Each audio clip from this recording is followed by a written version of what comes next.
You wake up, not in a bed, in a tunnel, surrounded by thousands of your relatives. Nobody knocked first, nobody ever knocks first.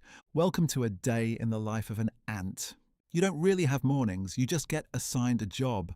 Scientists who study ants say each one gets a role for life. Forager, nurse, soldier, builder, no choosing, no changing your mind later, no quitting to find yourself.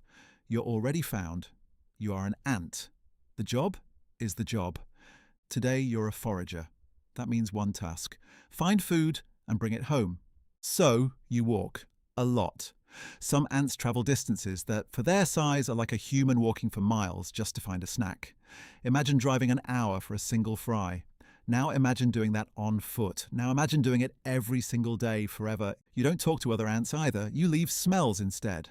Scientists call this a pheromone trail. One smell means food this way. Another means danger, run. A different one probably means watch out, somebody stepped in something. Your whole society runs on smell texting, and somehow nobody ever leaves anybody on red. Let's say you find a crumb. A huge, glorious crumb. To you, it's like a human spotting a parked car and deciding, yep, that's coming home with me now. Ants can lift many times their own body weight, which sounds impressive, until you remember you still have to carry it the entire way back uphill, possibly through gravel with zero forklift assistance.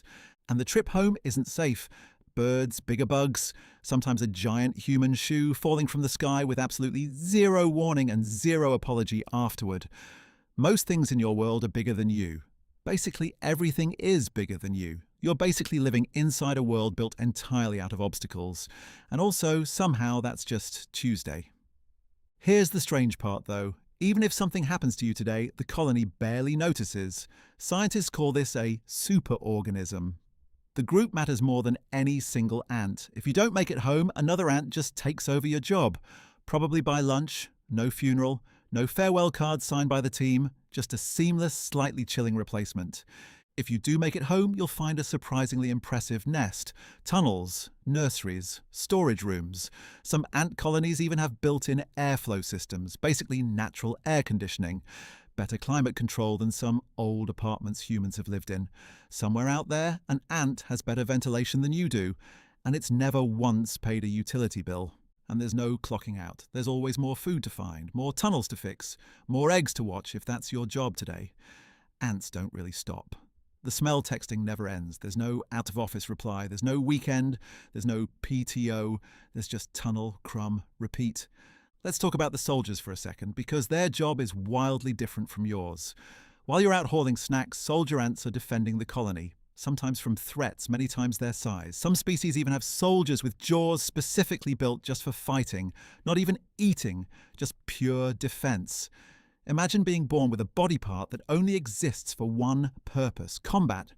No hobbies, no side projects, just bite intruder forever as a full-time career. Now picture the nurses, tending to eggs and larvae constantly. Scientists studying ant colonies have found that some species actually move their eggs around depending on temperature and humidity, basically running a 24/7 daycare with better climate sensitivity than most human nurseries.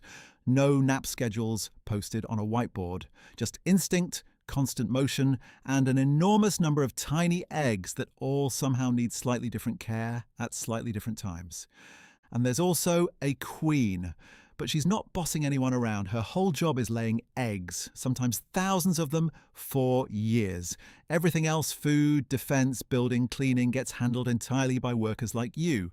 So really, she's less ruler issuing commands and more extremely busy mother who delegated literally everything else forever to thousands of employees who never once asked for a raise.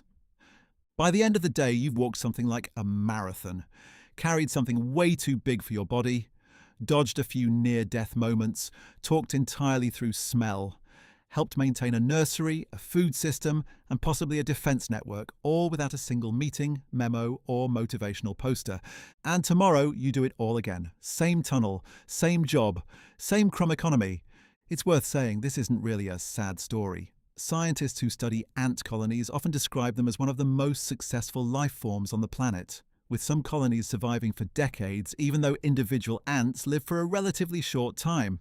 So while your personal day sounds exhausting, the system you're part of is, in its own quiet, smell-based way, incredibly efficient. You're not just surviving, you're part of something that's been working non-stop for millions of years.